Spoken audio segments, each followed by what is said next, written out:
All right, welcome to the Collector Car Podcast. As always, I'm your host, Greg Stanley, and today we're shifting gears into something truly special. Now, if you've ever watched the movie Cars, and let's be honest, I'm sure all of us have, you've seen the magic that happens when animation meets authentic automotive passion. Now, our guest today is Jay Ward, the creative director of the Cars franchise at Pixar. Now, he's not just a man behind the scenes, he's the connective tissue between Hollywood storytelling and the collector car world that we all love. Now, from Doc Hudson to Lightning McQueen, Jay has ensured that the Cars universe speaks the language of car lovers everywhere. Now, we'll talk to Jay about his career at Pixar, the real collector cars that inspired your favorite characters, how the Cars franchise has impacted car culture, and what's next for automotive storytelling at Pixar. Now, as always, I have a fun automotive song to go with this episode. This one celebrates all of the new automotive enthusiasts that were born from watching these car movies over the last few decades. So take a listen for the first 30 seconds, and then you can hear the complete song, as always, at the end of this episode. I was 5 years old on that movie night, popcorn in hand, eyes full of light. Then lightning roared down that desert track, and there was no way of turning back. Doc taught him how to turn and slide, made us laugh till we nearly cried. But deep inside a fire caught flame, that chrome and rumble, it called my name. Lightning lit the spark, and I've been racing since that day. From Hot Wheels on... RM Sotheby's is the world's largest collector car auction house by total sales. They are the preeminent market maker of high-quality collector cars and collections, regardless of size or complexity. By working in partnership with the Sotheby's team and its network of 80 offices in 40 countries, RM Sotheby's has established the largest client network of any collector car auction house in the world. Join the RM Sotheby's family by connecting with one of their car specialists at rmsotheby's.com or contact me directly at gstanley@rmsotheby's.com. All right, so I'd like to welcome Jay Ward. Jay, how you doing today? I'm doing well. Thanks for having me, Greg. Well, I've been wanting to have you on the podcast for a very long time because obviously your work with Pixar and the Cars franchise is legendary. So I do want to go into that a little bit, but I would like to talk to you because I will see you in actually at the time of this post, I'll see you this coming weekend at Hillsborough Concours. If you would, tell us a little bit about the Concours and how you got involved. Yeah, Hillsborough, for those who don't know, is on the San Francisco Peninsula. So I live in the San Francisco Bay Area, which is also where Pixar is. And Hillsborough is, I think, the longest running concours in the United States, which is kind of strange. You'd think it'd be Pebble Beach or Amelia Island or one of these, but it's actually Hillsborough. Yeah. It's got a long and glorious past to it. And the peninsula, for those people who don't know, is, you're not too far from Silicon Valley. So you get a lot of great cars coming up from that area. You have Woodside, which is this great little town very close by that has Alice's restaurant. So there's a lot of great car culture on the peninsula that you would not expect, but you'll see at the show. I've been judging there now, I want to say 4 years. I think about 4 years. I came first as a guest, and then I've been honorary judging for a little while now. Yeah, it's a really great event. I was invited a couple years ago. What's funny in the Ferrari world, to become a Ferrari judge, you have to judge at like a regional event before you get to like the national. And at that year, there were only two. It was in Philadelphia and it was in San Francisco. Okay. And for different reasons, I went to Hillsborough and I had a fantastic time. And I promoted it on my podcast. I did an after video. So they kind of rolled out the red carpet. I did the Friday night deal that's in the candy store? Is that what it's called? Yeah. So the candy store in Burlingame is really cool. For those who don't know, that's an old Packard dealership from the 1930s. And it looks like it still has the showroom with the kind of tile floors and the sort of 1930s Spanish, just Spanish colonial look to it. And in the back, which was the workshop with all the lifts, they've converted into sort of car display / storage. And you're right, they do a kickoff event there on Friday night. And that's amazing because when I was there, you were the guest speaker that night. Oh, okay. And I remember parking my rental car and I come walking in and I see the coolest motorcycle sitting outside. And I found out during your presentation, it was yours. And I know this is a car podcast, but tell us, do you remember what motorcycle you took that night?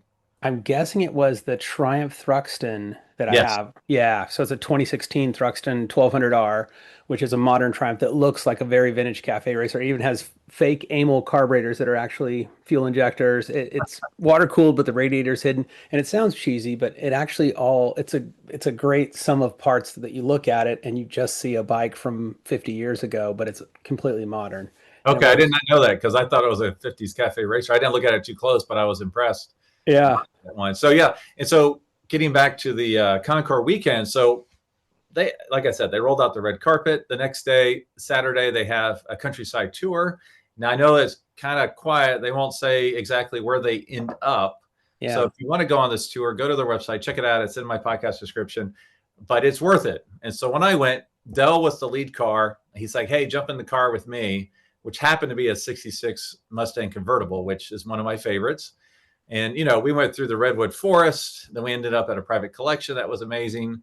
And then obviously Sunday you had the show. So were you part of the countryside tour or whatever they call it? Or will you be part of that this year? I did the tour the year that they went to Dick DeLuna's garage, which is in Yeah. Woodside, and he's got a killer collection of just antiquities, if you will, and it's great Yeah. stuff. This year is interesting because I'm actually going to be in Sao Paulo, Brazil. We have a traveling exhibit called Mundo Pixar, World of Pixar. It actually started in Brazil 3 or 4 years ago, and it's become massive, massive, super popular, sells out wherever it goes. And we're coming back to Sao Paulo, Brazil, with new rooms. And so I'll be opening that up and doing the press for that. And I literally fly back on Saturday and Sunday. I'll be at the Concours. So when I see you, I'll poke you with a stick or something, make sure you're awake, right? Yeah, It's gotta be like exactly. red eye, right? Yeah. Yeah. I travel a lot for work, and I will say, knock on wood, for the most part, I'm pretty good about the jet lag thing. Okay. Well, we will Yeah. get to your work here in a second. So what Yeah. are your duties on Sunday? Are you judging a particular class? Are you the grand marshal? Kind of what does your Sunday look like at Hillsborough? I typically do honorary judging, and that's kind of, for people who don't know, honorary judging is more like subjective things like most elegant open, most elegant closed, design or style awards, which are great because I'm not getting into nut and bolt. From judging Ferraris that you have to go, is it the right hose clamp? Is it the right fastener? They use the oil filter. And that's okay, but sometimes it can be a grind. It's really a trick in the judging world, and this is that there's the car that you really love and admire, but it's slightly incorrect. And then there's Yes. the car that is 100% dead on correct, frame off, perfect to a T, but it's brown on brown and not a desirable model. And it's really tough. That car that did the nut and bolt deserves to win the class. And yet that more elegant, more beautiful, more rare car with the cooler story that has some leaks and some things that it's always such a conundrum for me of what you actually give the tip of the hat to. I actually just experienced that 2 years ago in Concorso Italiano. I was judging the Dino class, Mm, and there was this gorgeous Dino there, but like exactly what you said, it was black, wasn't originally black. It had chairs and flares, wasn't originally chairs and flares. Had glass covered headlights, which looked stunningly sexy, but those were not available on that particular car, and the wheels were an inch bigger or wider. And I told the guy, I'm like, I'm sorry, you're not getting a Platino because of all these reasons, but yours is literally my favorite car in the class. So did the gentleman understand what you were he did. saying? He Yeah. did. And that's always nice. The tricky part is a lot of people will present their car and they don't actually see those issues. And it's not for us to say, hey, your carpets are wrong, because then you get into a debate with an owner, which is tricky too. So, I kudos to you for being able to tell the guy, hey, I love your car. Here's the things that are incorrect. And he owned up and knew it. It's a lot tougher when you're judging cars that all should be perfect and you see Yes. things and you go, that's not right. And I know the owner will not want to hear that information, but they're walking away at the end of the day going, why did I not even place? Well, hopefully I'll find you Sunday afternoon and I'll ask you how to go.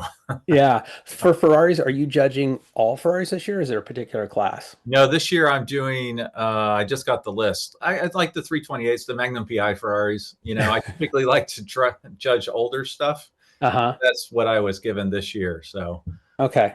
Well, yeah. my dad had a 308 GTB that he bought brand new in 1978. Are you trying to influence the judges here? No, what I'm trying to do is find the car. It's gone. And I got a hold of the 308 registry in Germany, and the guy said, your dad's numbers never come up again. There's so many 308s out there. It's not like a 250 GT Lusso where they're all known. They cranked out a lot of 308s. That was a very popular car. And, it's red with tan like they I was all going to were, ask you, is it red and tan? right? If it was a black car, silver or green or white, you go, wait, I think, it's a tough one. So his Yeah, car's not. I ran across a dark green with chocolate interior, and I'm like, Mm. boy, that's a good.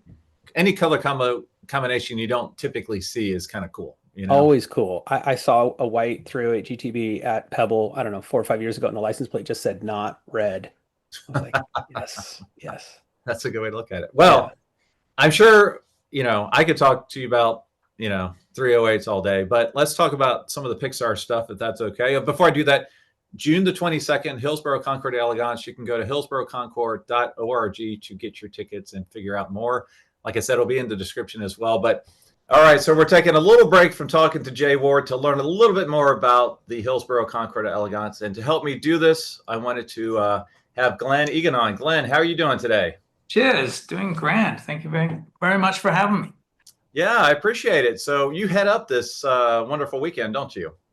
Yes, I'm the chairman of the Hillsborough Concours, and yeah, it's a fabulous weekend of car aficionados hanging out and enjoying their hobby, their shared hobby. The event has been actually going on for 69 years. So it's a very, very long and storied history. It has the honor of being the longest continuously running concours in the world. And we ran continuously up until COVID in 2020, and unfortunately we weren't able to put on our event. But until then, so somebody else needs to go continuously for 67 more years, and then we will lose that crown. But it's it's a great weekend. We have sort of three sections of the event of the weekend that we put on. The first is our kickoff party, which happens on Friday. And that's hosted a really nice car collection where we have a lot of people get introduced to the honorary judges. Jay Ward is an honorary judge that really helps sort of frame the judging of the whole event. And then on Saturday, we have our Tour de Elegance, which opportunity for folks to all get together and drive around the beautiful California countryside and enjoy their cars together, and then for a nice lunch hosted by that. And then Sunday is the main event. Sunday's the Hillsborough Concours Elegance, which takes place on the beautiful Crystal Springs Golf Course grounds. We get about 200 odd cars out onto the fairway there. Around 3,000 odd people show up, and to get to witness it all. We have 20 judged classes, so that's 20 sets of cars in various different different categories. Things like, for instance, the 308, 328 class, which you're going to be judging this year, or the preservation class, which essentially is like cars that have not been restored. They're just the way, they've existed since the get-go, with all their beautiful patina and everything in between. American sports cars. We have a couple of big Cadillac classes this year. So we've got pre and post-war Cadillacs. So those are going to be beautiful out there. Yeah, so they're going to get judged by the SCCA or the other various judging organizations, and then we hand out some awards, and then that culminates with, we have two main awards. The first is the best in class Elegance, and so a lot of times that's going to be some beautiful touring and especially in the pre-war kind of era, a lot of beautiful machines out of that. And then the Concours, the Sport, which is the best sports car. So that's going to tend to be some of the more racy modern machines. But hey, it's open to everybody. So those are how we're going to culminate the event. Yeah, that's incredible, and I can't wait to see the cars. I've been out there before. Just a wonderful event. Gorgeous area, obviously, outside of San Francisco. Wonderful place, and just a first-class event all around. Now, what I will do is I will pick, my 10 favorite. I'll interview some of the car owners while I'm there, and I'll share those after the fact, and people really seem to love those car stories. Mm-hmm. And speaking of car stories, I see some red cars on top of your bookshelf back there. I can't tell if those are Legos. Looks like a Formula One car. What kind of cars are you into? I'm kind of a Ferrari buff. I love Ferraris, and it all kind of goes back to when I first my sort of my origin story when it comes to cars is going to see the Canadian Grand Prix when I was 16 years old with my father, and just the sound and the speed and everything. Like I was getting my driver's license, I was I wanted to drive, but to see that, yeah, that was that moment that the bug kind of really just dug deep. And so ever since then, I've been a big fan. I want to say that I became a Ferrari fan. I'm half English, as you can kind of tell, and I became a Ferrari fan when Nigel Mansell, in his first outing in the 640 Ferrari in Brazil, I think he moved over to Ferrari, and that they'd switched out the gearbox to the first. It was the first paddle shifter gearbox, and and it had been running in pre-season, and it was always breaking down. So the point that he booked his flight out of Brazil early because he was like, it's going to break down in 3 laps and I'm going to get the hell out, avoid the traffic kind of thing. And instead, it ran and won the race. And he was, the Tifosi loved him, and he was dubbed Il Leone, the Lion of England, and all this good stuff. And that, I think that's when I really started to get into Ferraris. And so, yeah, I've had a few over the years, and they're just great, beautiful machines. And I'm so happy, like you mentioned, the 308, 328s, 50 years. I had a 328 myself. Just a wonderful, like a slice in time to sit there and drive in that car. Like it's just a snapshot of that sort of that 80s kind of just feeling. I don't know how better to describe it. Yeah, there's faster cars and all that kind of stuff, but that just puts you in that moment, that sort of Miami Vice, moment of cars in that time. So yeah, love it.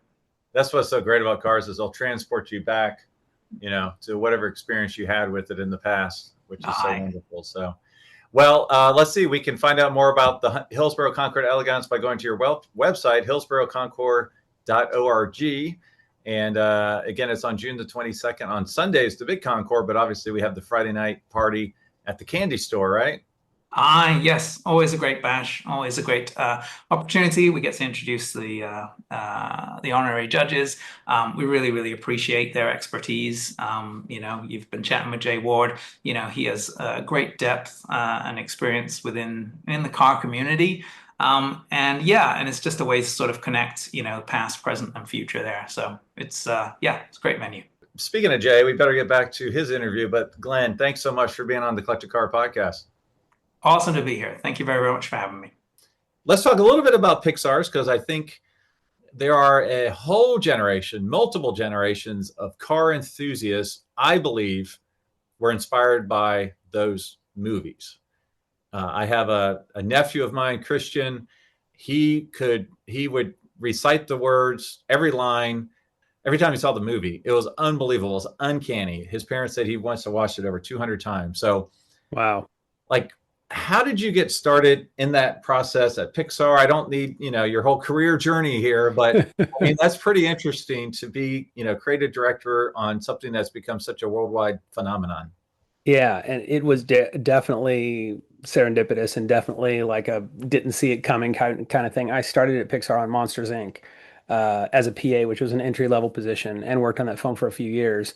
And as we were getting further along on that film, around the year 2000, so 25 years ago, somebody said, "Hey, there's a flat file with this artwork in it, and there's this little idea, sketches for a movie about these little living cars in this town. You're a car guy." I was already a car guy. I drove a 49 Lincoln Cosmopolitan coupe to work, chopped with a DeSoto grill. So, I had a 56 Ford F100 that was chopped, that was lowered. And so they knew I was a hardcore car guy. They said, you might want to actually work on this. And so when I started on cars, the director realized, wow, this guy really, really knows about cars. And so I began to get pulled in more and more to sort of be a consultant of sorts to the film, as well as managing the team that built the characters in the computer. So I was overseeing the process as we built the characters to make sure Doc Hudson's lug pattern was right, or that Luigi had transverse leaf springs like a Fiat 500 does, or those kind of things I would sort of weigh in on and make sure bias ply tires, right? They didn't have radials back then. So those kind of things the animators, you can't expect them to know that. Cars get really, really nerdy, very, very specific. And so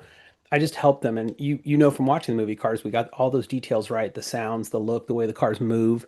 All that was the people on the show like myself who were real car people that said, look, we're not going to make some fake film. There's nothing worse than watching a film set in the 1950s and a 1979 Super Beetle drives by in the background. You're like, bro, you literally couldn't find an oval window Beetle. The movie is set in the 50s and you've got a 70s Beetle driving by. Come on. It bugs me to no end. And so we were very distinct about getting all those details right. Yeah, that's really a good point. You can't see it, but behind me, I've got a poster of, the historic Mustangs for generations. And they have a 65 Mustang GT convertible on there with the side ornamentation that was not on GT Mustangs. So I'm like, oh my gosh, I want to throw this whole poster out just because of that one little thing, because if it's not authentic in one little tiny aspect, it kind of blows everything up, right?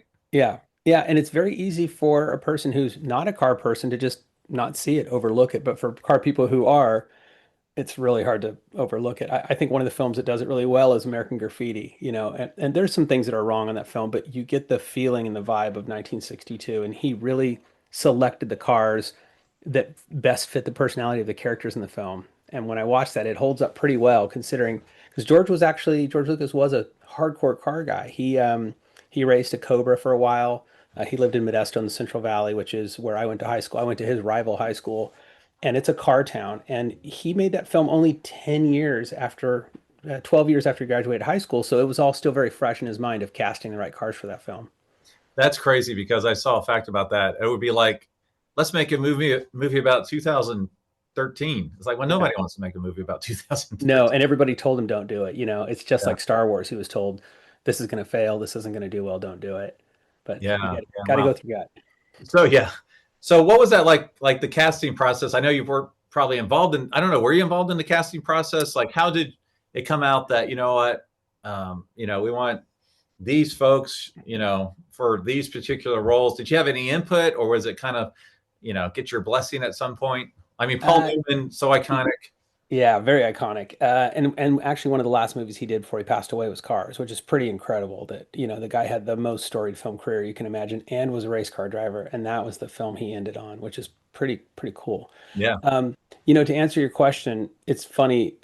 One thing I think that is distinct about Pixar is a lot of other animation studios will cast a famous actor and then make the character in the computer look like that character. We've never done that. We've always done the opposite. We have tried to tell the story we want to tell and then find the actor that fits within that story we're trying to tell, because everything should support the story first, right? So we didn't make a fish that looks like Will Smith for, a DreamWorks kind of thing. We made Finding Nemo, and we found the most neurotic guy to play as the father, as Nemo's father, which was Albert Brooks, right? So we didn't make the fish look like Albert Brooks. That's what I think Pixar's strength is. So when they were casting for Cars, and I wasn't part of that process, a cocky guy who is very sure of himself. You watch Owen Wilson in, Bottle Rocket or any of those Wes Anderson films. He's perfect for that, right? All those characters really, all those actors really fulfilled the part we were trying to play those characters. And I think it's one of the stronger things of that film is how good the casting was. Yeah. So let's go over the list here. So I got to take Paul Newman out of the list here, but the top billed folks: Owen Wilson, Bonnie Hunt, Larry the Cable Guy, Cheech Martin, Tony Shalhoub, George Carlin, John Ratzenberger. Any others? Who is the biggest car enthusiast of that group? Is there one? Or actually, the biggest car enthusiast is Tim Allen, because he was Buzz Lightyear, and so Buzz Lightyear, Tim Allen. I get that. Yeah, yeah, he's the big car collection. Right, of the people on the car list in the Cars world. Good question. Cheech Marin has a love of cars and lowriders. He definitely got it. That's true. He was a good one for that. Owen, not so much of a car guy. Bonnie, not so much a car girl, but you don't always want that necessarily, because the part they're playing is bigger than that. And that's another distinction about the movie Cars, is that it's not a film about automobiles. It's a film about characters who happen to be automobiles, right? So a good thing to think about is if you hand a kid a Lightning McQueen diecast, he'll never say, oh, that's a red race car. No, he'll say, that's Lightning McQueen, who happens to be a red race car, right? So it's always character first. And when we cast these actors, we always cast who is the best character to fulfill that part. Right. Yeah. I can totally see that for sure. Now, did you have any interaction with Michael Schumacher for his little part? No, John, our director, recorded him, and I think they didn't record him at Pixar. I think John had to go to Italy, and or they did a tie line. And the cool thing was, is Michael did it in Italian and English and in German. Okay. So he did it in three languages, which is cool. If you notice when the Schumacher car drives in at the end, it's an F430, which was a current car at the time, and there's two Maseratis that are his sort of escorts. I worked with a guy named Luca Del Monte from Maserati at that point to when we put those cars in the film, the Quattroporte was a new car then, brand new. And we added that. And Luke and I are still friends to this day, and he's written a number of really great books about Ferrari. Oh, And nice. I was just in Turin to celebrate Pininfarina's 95th birthday. I was on a panel, and Luca Del Monte just wrote the book on the 95th anniversary of Pininfarina. He's sitting next to me, and I hadn't seen him in probably a decade. So it's just cool Uh, how these car worlds sort of keep, intersecting with each other. Now, I don't mean to brag, but I was once in an elevator with Richard Petty. Nice. Very good. Do Very you good. have any, since the Cars movie came out and the Yeah. franchise, any fun interactions with the stars that you never met in person till after the movie? Yeah, quite a few. Richard Petty, I've had a number of things with, and when he was selling one of his Superbirds through Mecum, I went out to Charing Cross and we did some stuff together. Mm. I've met him a number of times. The best one was Mario Andretti, which was about maybe 10 years after the film came out. I was at SEMA one year and I was sitting at this old steakhouse in the old part of Vegas, and I look over and there's Mario and his assistant, who we also put in the film. And I said, Mario, I don't think you know me or not. My name's Jay. I work at Pixar, worked on cars. And anyway, I just want to say hi. And he goes, I have to tell you, he said, I get kids coming up to me all the time asking me to sign this Mario Andretti diecast. He said, they don't know that I raced at Indy, that I, won an F1 championship, that I raced in NASCAR. They don't know any of that. They just know me as the guy from Cars. And he said, I really have to thank you guys because you opened up who I am to a whole generation of children. And really think about that, right? Like, and Richard Petty said the same thing.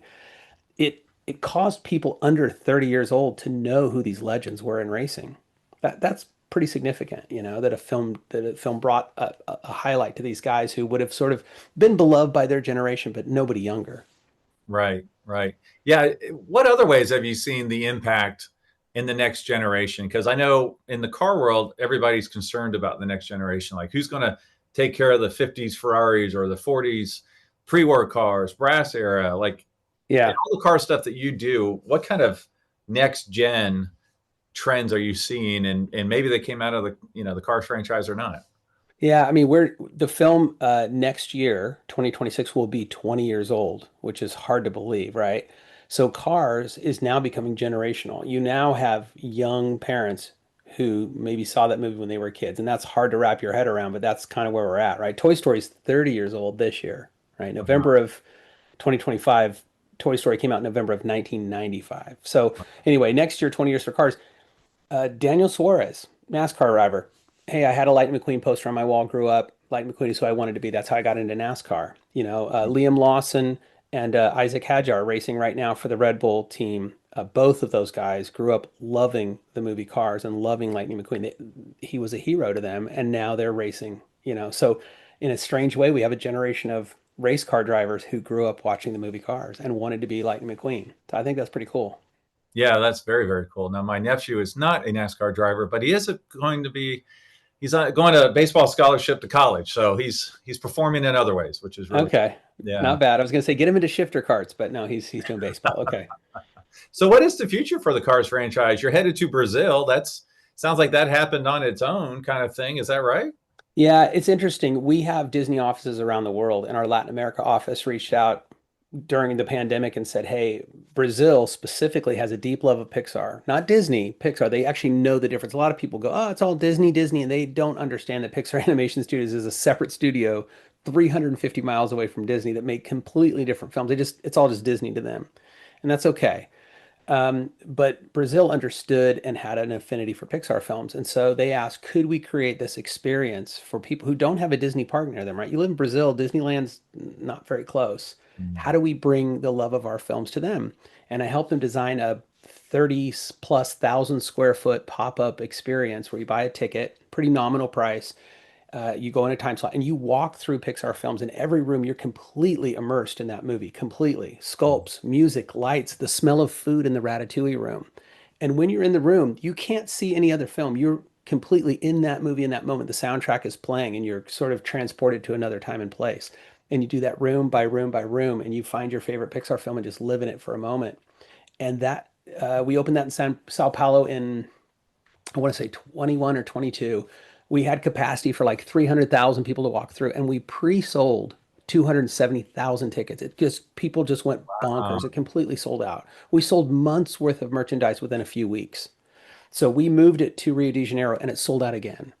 So we said, man, people really love this. What are other places that don't have a Disney park nearby that have a deep affinity for Pixar? So we opened a second completely new Mundo Pixar in Madrid, Spain, at AFIMA, which is a conference center, sold 600,000 tickets at AFIMA. oh my gosh. So then we opened a third one in Mexico City. So now there's three Mundo Pixars traveling the world that stay in a location for about 3 months and then move to another location. And every time it moves, it sells hundreds of thousands of tickets. And then it just moves on again. So it's been really special for me because what we do is we keep making it better. We keep adding new rooms, we keep adding new sculpts, new experiences, more photo ops, and putting the resources back into it to make it better instead of just, oh, let's just let it run its course. My goal is always to take whatever profit you make and put it back into it to make it better and better and better so that you always exceed people's expectations. So what's going on in the Cars franchise in the US? Like what's happening? Is there plans you can share? Or is there stuff happening in the future? Obviously, we got the big 20th anniversary. I'm assuming a bunch of stuff will happen then. Yeah, a lot will be happening for that. It's also the 100th anniversary of Route 66. So I think there'll be some things coinciding, right? So 100th of Route 66, 20th of Cars happen the same year, which is unusual scenario. So that's cool. We also have a new addition to Walt Disney World going in that's going to be Cars related, and that just got announced about 2 weeks ago. So there's a kind of a Cars themed attraction going in at Walt Disney World. And we have a couple of other projects going. Not a, people keep saying, is there a Cars 4? There is not right now. There's no Cars 4 coming right now. Someday would be great, but we don't have it at the moment. But there is, I'd just say a couple other smaller, more ancillary projects that are happening right now in the Cars world that are coming. All right. So we'll Yeah. have to stay tuned for Yeah, that. Yeah. it's a growing living franchise, and we'll always support it. And always, there's always new die casts, new themes, new short content. I just did a series of Lego shorts last year called Brick Tunes that were Pixar short films, but done completely in Lego. And we had a Cars one that was great. We had Owen Wilson, Larry the Cable Guy, do the voices for it. That's great. Yeah. So what is one of your favorite car movies? Well, Car I mentioned movie with a car. a movie about a car or car movies. Just a movie you really enjoy that either has a great car in it, great car chase, great car story. Yeah. Well, I mentioned American Graffiti because it's to me, one of the most central films that uses the cars, multiple cars, as central figures of core figures in the film, right? The cars represent so much of that movie and cruising culture, and the mating ritual of being in a car to pick up on girls was sort of really well encapsulated in that film. I'm actually excited about the new Brad Pitt F1 movie coming. I'm hopeful that Rush was a great one a few years ago. Ford versus Ferrari was great. We're finally getting decent car films. And to be honest, it was slim pickings for many years, right? You had a lot of like Fast and Furious kind of stuff where it was super fake. Great, Right. great, great for the popcorn munching audience, but for car people, you're just like, oh, this pains me so much. Like you don't pop a wheelie, and it's just and that's kind of what we got to choose from for years. I've always been a fan of the original BBC Top Gear because um, it was more about the personalities and the storytelling and three people that were really passionate and doing, goofy things at a level that I could understand as a car guy, but it never felt scripted, like throwing wrenches at each other and yelling and that kind of Yeah. stuff. That doesn't do anything for me. In the Concours world, or let's just call it car show world, because you're in there a lot. Yeah. What's the best way you've seen to get the next generation engaged and excited about cars? Good question. Haggerty, I think, has done a pretty good job with the youth judging panels. I mean, honestly, everywhere I go, people are really hungry to get young kids interested. So I recommend anybody who is a car person, bring your son or daughter to those shows with you and have them start learning about judging, even if it's the kids panel or whatever. My son is going to be helping out at Hillsborough this year. He's just turned 15 and he loves looking at cars and judging. He judged with me at Hilton Head last year as Mm. sort of a shadow judge. So he's learning, how to tell what's correct on a car, what's not, how to look at documentation, listening to an owner's story. As you know, most of the time the owner will tell you. You don't even have to find it. The owner will end up Oh, telling you. they're looking at you as you walk by, hoping you make eye contact because they want to share the story. Yeah, exactly. So he's learning all that. I think there's hope for the next generation because, we're seeing 80s and 90s cars, as you know, really coming up right now. Uh, the Ferrari Testarossa, right? The Miami Vice car. That car was kind of like a not a beloved car 15 years ago. People went, that's kind of schlocky with the big grates on the side. It's very 80s, but that is now very in vogue, right? The Ferrari 355s and 348s, again, kind of at one point, those, I mean, a 355 is really more beloved than a 360, right? So there's this sweet spot of these last analog cars, the last cars before we went to the F1 transmissions and, too much electronics, right on that precipice of 80s and 90s. It's really getting a lot of love now. Yes, I actually have a podcast episode dedicated to the last of the analog cars. So, yeah, it's kind of a weird thing to say because all cars are analog up until just very recently. Yeah, right. You know, But here's a good example. I have a Porsche 997.2, and that car is the last 911 with hydraulic steering.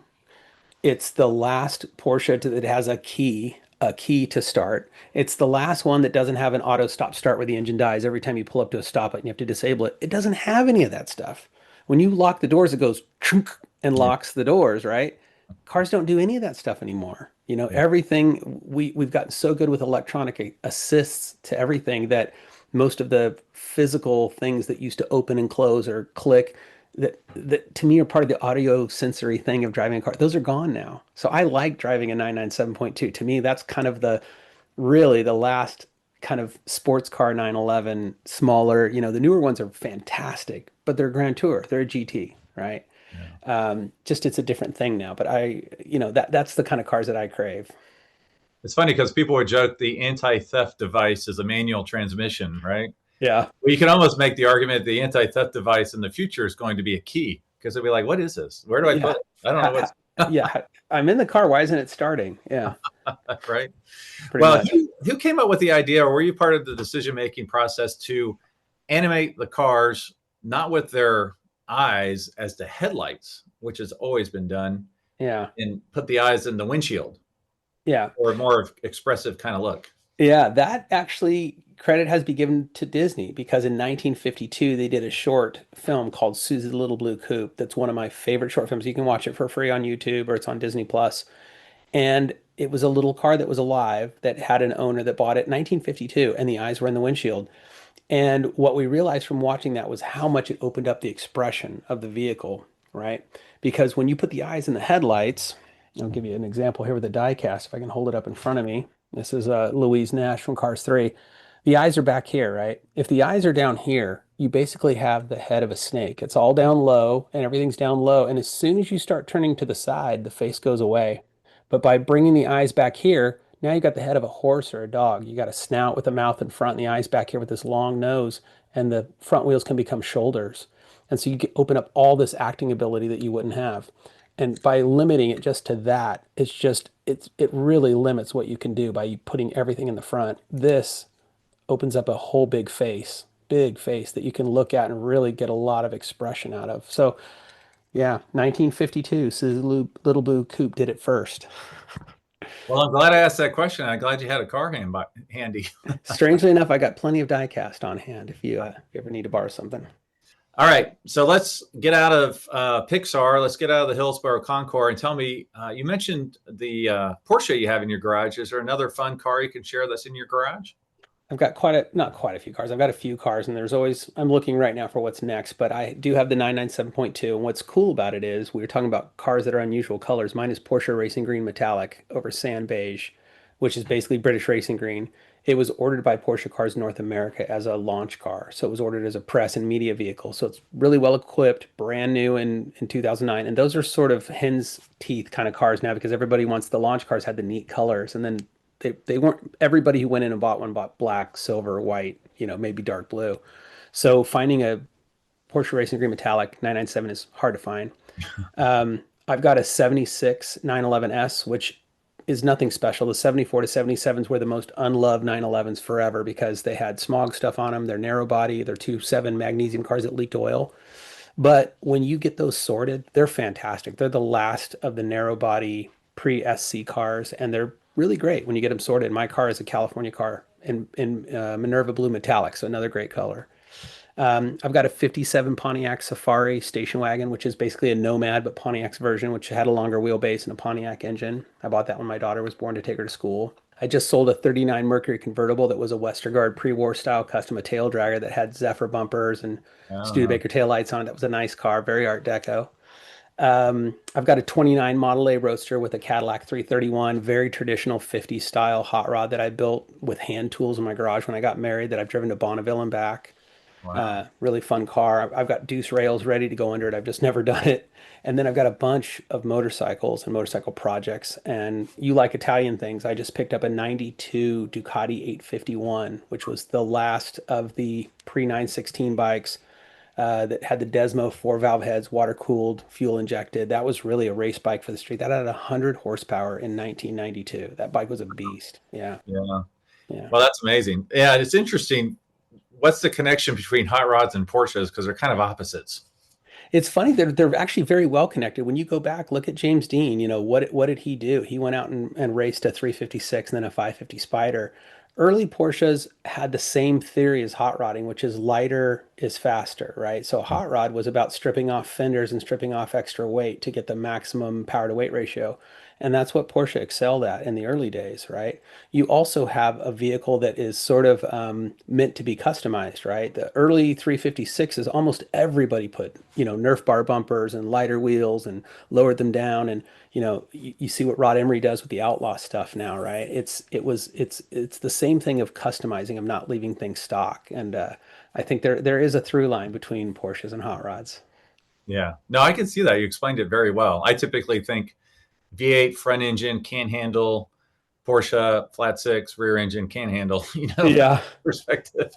Well, So, the 356 911s handle, but you have to know what you're doing and you can't lift. That's the yeah. trick. You just can't lift, and you have to know how to counter steer and how to use the power band well.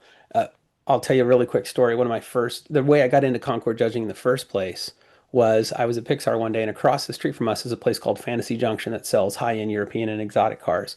And Bruce Trinery, the owner, called me and he said, "Hey, I've got a guy who wants to come over to Pixar to visit." I was like, "Oh, I'm kind of busy, but I don't really have time to have guests, but Fantasy Junction, whatever you guys want, sure."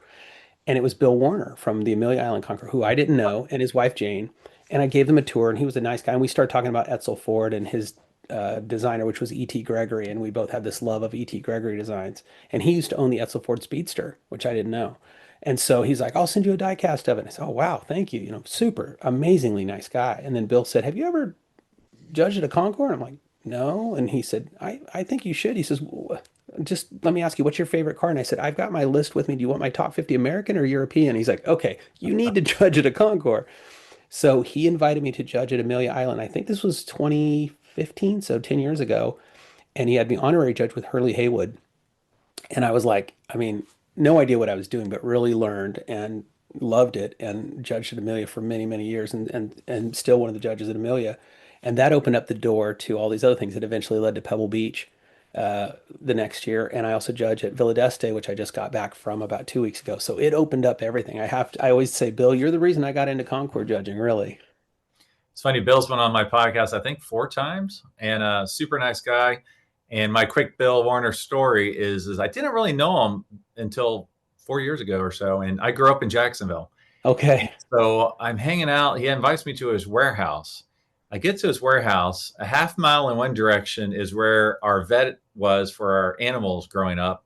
A half mile in the other direction on the same street is where I went to kindergarten. Okay. And then found out I went to high school with his 2 identical twin daughters. They were a year behind me. I knew who they were because I actually went to junior prom with their best friend. So it was like this small world kind of thing. So we've been keeping in touch with the whole family ever since then. So They're honestly amazing people. They are such like ambassadors in the classic car world. And Bill's like a Rolodex of like, "Oh, you should call so and so." He has everybody's number, and I think that's why that Concours was really put on the map. Was Bill could call anybody and say, "I want you here next month and bring 3 cars," and you just do it because Bill asked you to. So well, and if you're ever with them over lunch, just the stories you hear are just incredible. And unfortunately, you can't put them on a podcast, or else I would have. But he's just such a historian, and so many great, incredible experiences he's had over his lifetime in the car world, for sure. So yeah, really cool guy. Well, I'll ask you real quick, since you said you had 2 lists. If you had your ultimate 3-car garage, what would the 3 cars be? Good question. Okay.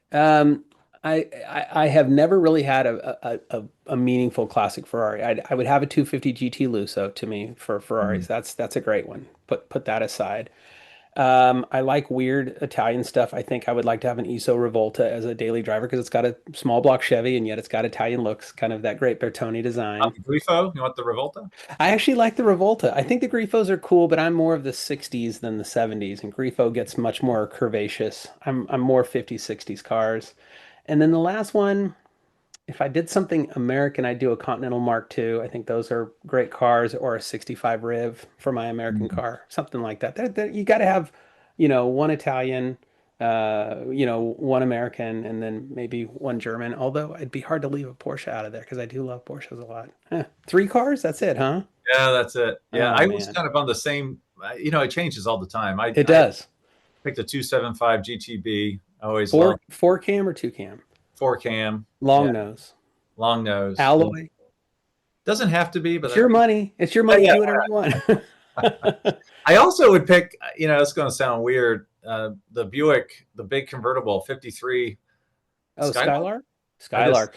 53 is the first year, which is cool. 54 is the weird one that has the big wheel arches and the cutouts. 54 got radical. Yeah, I think 53 was that first year of the Motorama cars. So you had the Cadillac Eldorado, you had the Oldsmobile Fiesta, and then you had, it was 53 GM was like super high water. They just went crazy. They had so much budget to do unique cars in those years. Yeah, and I'm a Mustang Shelby guy, and people are like, you want to have a Mustang or Shelby? I'm like, well, I count the 275 GTB as a sophisticated Italian version of a Mustang fastback. So it checks that box. And then I would do something. I feel like I'd have to have like a Carrera GT, some Porsche. Carrera GTs are such a wild animal, and a snapshot that'll never happen again. So that's true. That's a crazy one as well. Yeah. I'm gonna have to think about it more. Yeah. Well, thank you for being on the Collector Car Podcast. I know I'll see you. I hope I'll see you at Hillsborough. Sounds like you've got quite a schedule. Yeah, you as well. I'll find you in the Ferrari class. Yeah. So I'll find you there. And for my listeners who would like to follow you socially, what's your you on Instagram? You on Facebook? Where are you? Yeah, I'm on Instagram. It's East Bay, which is where I live. Underbar the letter J, so East Bay J is my Instagram. And that's a good place to find me. I'm out there. Awesome. Well, thanks for being on the podcast, Jay. I really appreciate it. You bet. Thanks for having me, and I'll see you at Hillsborough. And I'll be looking for the guy with the Hawaiian shirt and the handlebar mustache in the 308 class.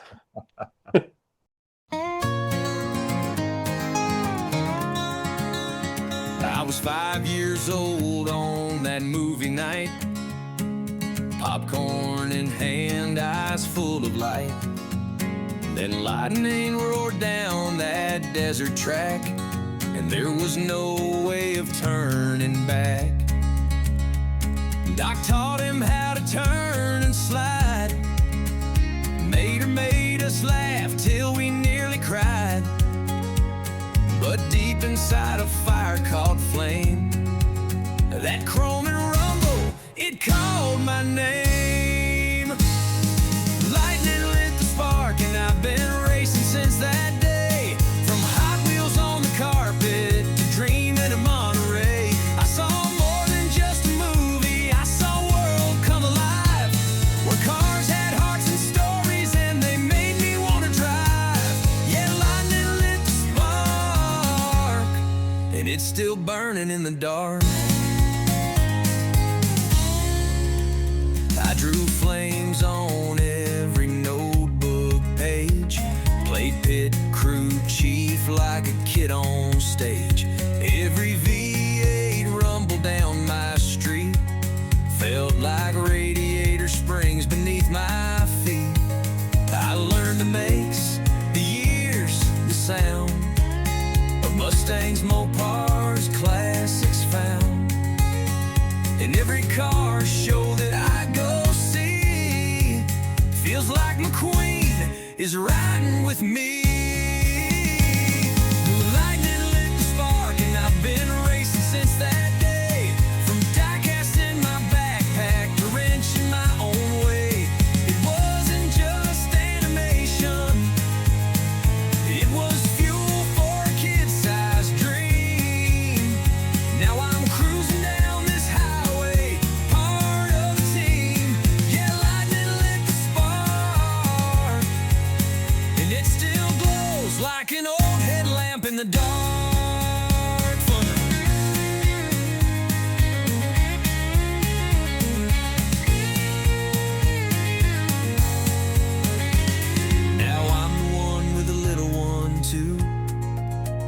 watching cars just like I used to do. And I see that same wide-eyed stare, that spark, that love, that engine's flare. Lightning lit the spark, and it passed down through the years, from car beds and lunchbox art to first gear shifting cheers. It taught us more than driving, it taught us heart and pride, to find your road and take that ride. Yeah, lightning lit the spark, and now we're driving toward the stars.